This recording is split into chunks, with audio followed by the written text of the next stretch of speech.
हो बेसहारों को सहारा या रसूल अल्लाह, सहारा या रसूल। अब इनसे जब लोग पूछते होंगे या दुनियादार दुनियावी चीज की तारीफ और तौसीफ करते होंगे तो ये कहते होंगे उनसे कि नाज है हमको कि नाज है हमको कि हमने ये इबादत की है, चेहरे गुंबदे खजरा की तिलावत की है, और मुझसे करना ना कभी ताजमहल की, मुझसे करना ना कभी ताजमहल की बातें। मैंने सरकार के रोजे की जियारत की है, मैंने सरकार के रोजे की जियारत की है, और ऐ हुसैन इब्ने अली तेरी शहादत को सलाम, ऐ हुसैन इब्ने अली तेरी शहादत को सलाम। तूने कुरान के पारे की हिफाजत की है, तूने कुरान के पारे की हिफाजत की है। बहुत खूबसूरत मजमा है, लिहाजा अब आइए फिर मैं आपके सामने एक बेहतरीन खिताब करने के लिए, एक अच्छा पैगाम देने के लिए मुनाज़िर अहले सुन्नत खलीफा हुजूर कायद मिल्लत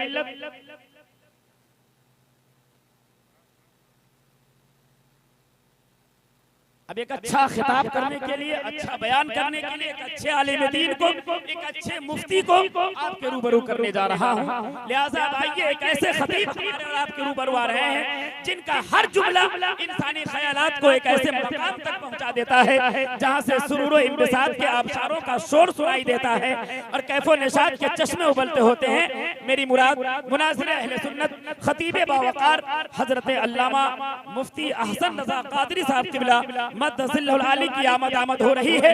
आगे से लेकर पीछे तक नारे तकबीर और रिसालत की गूंज में हजरत का इस्तकबाल कर लीजिए।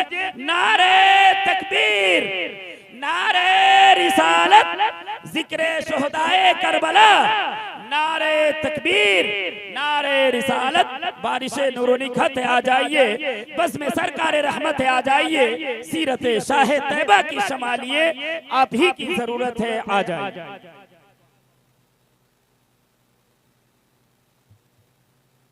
इलियास अहमद साहब के तमाम जो लड़के हैं उनके मुतल्लिक़ीन हैं, उन लोगों को मैं मुबारकबाद पेश करता हूँ कि उन्होंने आज के इस अहम वक्त पे और अहम मकाम पर, यूँ तो मैं पुपरी में भी जो जंक्शन के पास मस्जिद है जुमा तो मैं वहीं पढ़ाता हूँ अक्सर व बेशतर, लेकिन गाढ़ा की सरजमीन पे ये पहली बार है जो इमाम हुसैन का अलम इस तरह से हुसैनी लहरा रहे हैं।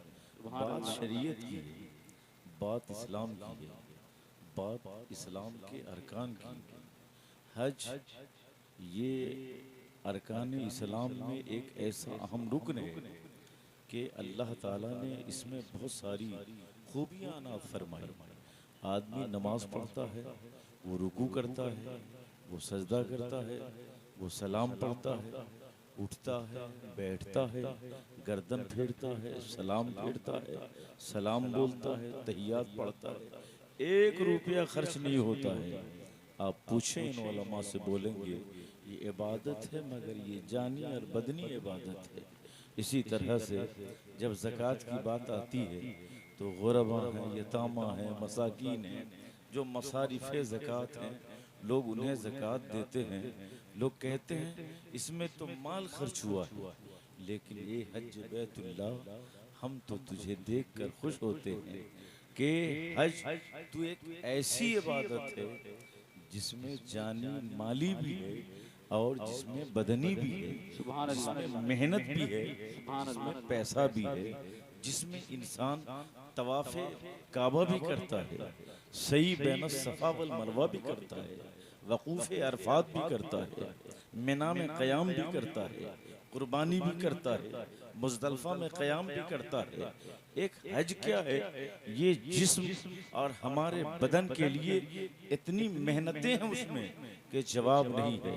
और माल का आलम यह है आज के वक्त में 3.5 से 4 लाख रुपया कम से कम सरकारी कोटे से अगर आप जाएंगे तो ये हज में खर्च है, गोया माल भी है और इसमें बदन भी है, आपके जिस्म की मेहनत भी है, आपका माल भी है।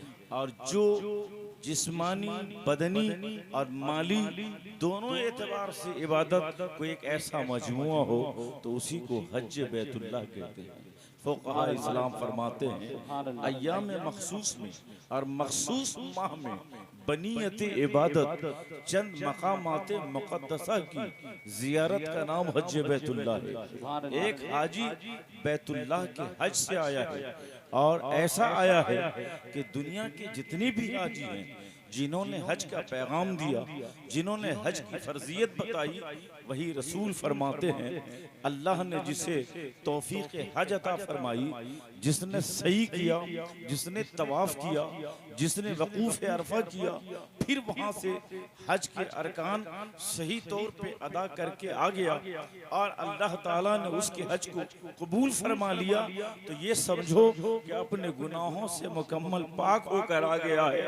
और वो आज ऐसा है गुनाहों से पाक, गोया आज ही माँ के पेट से पैदा हुआ है, उसके तमाम मासबक गुनाह माफ कर दिए जाते हैं। और इसीलिए हाजी जब हज करने जाता है और नमाजी जब मस्जिद में नमाज के लिए जाता है तो नमाजी आपसे ये नहीं कहता है कि मैं जा रहा हूँ फजर पढ़ने, आप कबूलियत की दुआ कीजिए, वो अपनी दुआ मांग लेता है।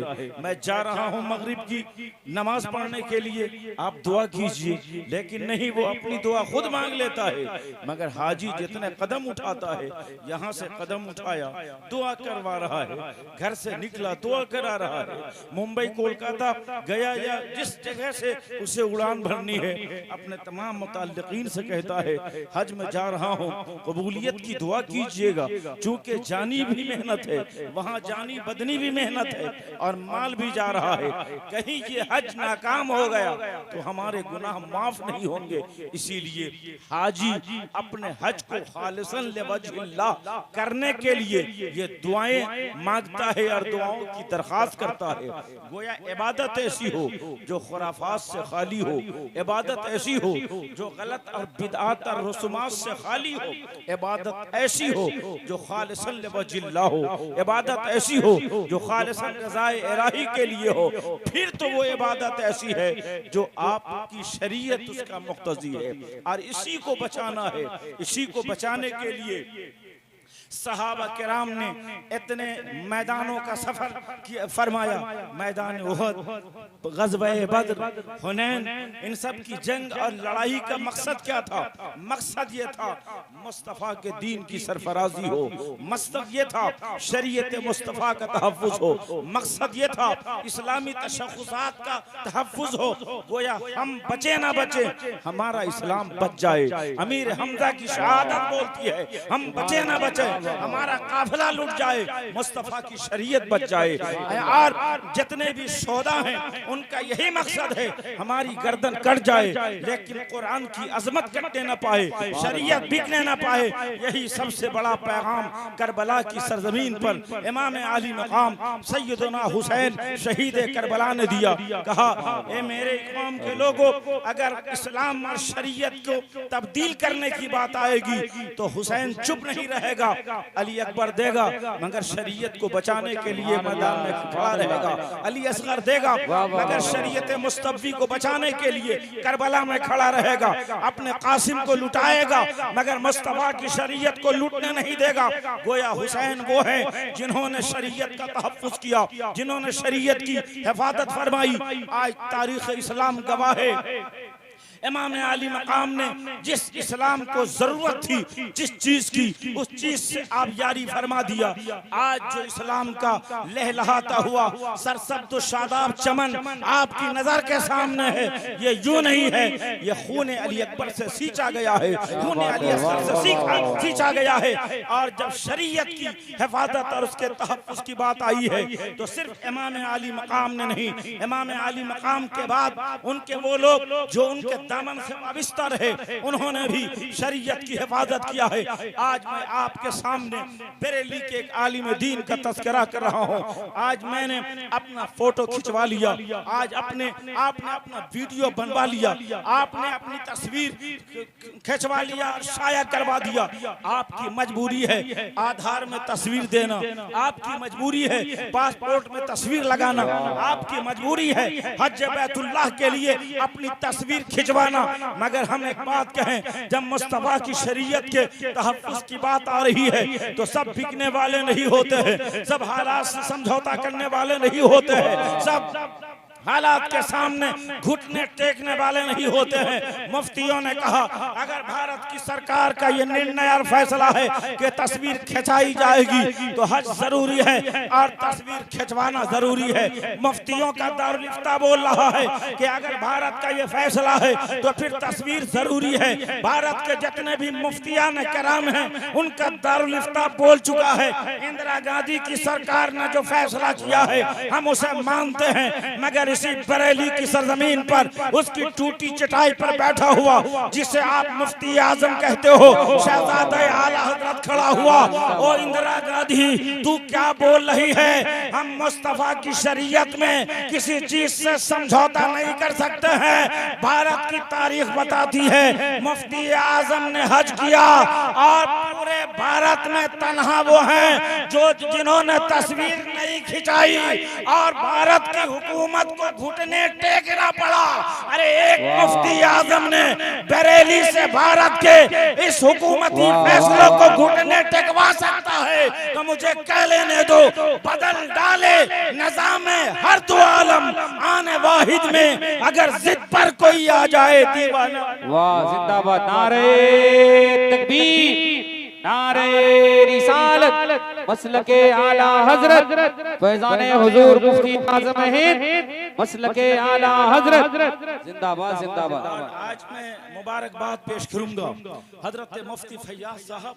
जब शरीयत को बचाने की बात आती है दारुल इफ्ता में मुफ्तियों की कमी नहीं है, जलसों का सदर बनने के लिए सदारत की कमी नहीं है। आप चले जाएं दारुल इफ्ता में फुक़ाहत की कमी नहीं है। आप चले जाएं दरसगाह में पढ़ाने वाले लोगों के मसनद दर्स व तदरीस की कोई कमी नहीं है।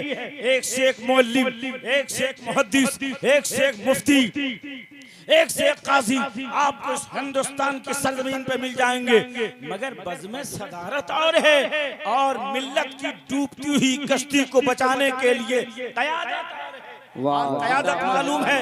मैं स्टेज से बोल रहा हूँ और बगैर खौफ और किसी तरद्दुद के कि अगर कोई मेरे जुमले पे उंगली डाल दे, आज भारत की सरजमीन पर जब जब मुसलमानों के तशख्खुसात पे हमला हुआ, शरीयत मुस्तफ़ी पे दुश्मनान इस्लाम ने जब पंजा सब खून मारना चाहा, आज आप देख रहे हैं योगी अपने हारने के खौफ से क्या क्या कर रहा है। दुकान में नाम लिखना होगा, कारीगर हो तो नाम लिखना होगा। अरे ये तुम बाद में कर रहे हो। बरेली के एक इमाम अहमद रजा ने पहले कह दिया था तुम्हें अगर कुछ लेना है तो अपनों के यहाँ लो और अगर कुछ बेचना है तो अपनों से बेचो। मैं कहता हूँ चाहे भारत की पार्लियामेंट में पास होने वाला, चाहे वो सीए हो, एनआरसी का मामला हो या 3 तलाक का मामला हो, जब 3 तलाक का मामला हुआ उससे पहले इसी तलाक के सिलसिले में शाबानों का केस जो 1985 में हुआ, आपको पता है पूरे भारत का मसनद चाहे दर्स व तदरीस हो, मसनद फ़क़ाहत हो या मसनद सदारत हो, सब के सब खामोश थे, मगर एक अल्लामा उठा जिसे दुनिया रईसुल कलम के नाम से जानती है। उबैदुल्लाह इधर आओ, रज़ीउल्लाह इधर आओ, पंजाबी इधर आओ। शरीयत को बचाने की घड़ी आ गई है। अरशदुल क़ादरी के झंडे के तले सीवान में मुसलमानों का एक अज़्दहान खड़ा हुआ। हम सब कुछ बर्दाश्त कर सकते हैं, मुस्लिम पर्सनल लॉ में मुदाखलत बर्दाश्त नहीं कर सकते हैं। आज आपके सामने जो शेर नर बैठा है, आपको इल्म हो ना हो, जब हिंदुस्तान की सरजमीन पे इस मोदी हुकूमत ने पार्लियामेंट में 3 तलाक के बिल का मामला पेश किया और उस वक्त सारे पार्लियामेंट के मेंबरान को सांप सूख गया था, मिल्लत के रहनुमा डर और खौफ के मारे जी रहे थे, उस वक्त आपका यही दुबला पतला गौसे आजम का गुलाम अल्लामा अशरफ की गोद का परवरदा जब दुनिया घरों में चुप रही थी तो ये भारत के पार्लियामेंट के दरवाजे से आवाज दे रहा था और फिर सुप्रीम कोर्ट तक पहुंचा। वो कोई और नहीं, वही गाज़ी मिल्लत अल्लामा गुलाम रसूल बलियावी है, जिन्होंने शरीयत के तहफ्फुज़ के लिए कदम बढ़ाए। वाह वाह वाह वाह वाह, जिंदाबाद, नारे तकबीर, नारे रिसालत, हजरत अल्लामा गुलाम रसूल। ये दिलबर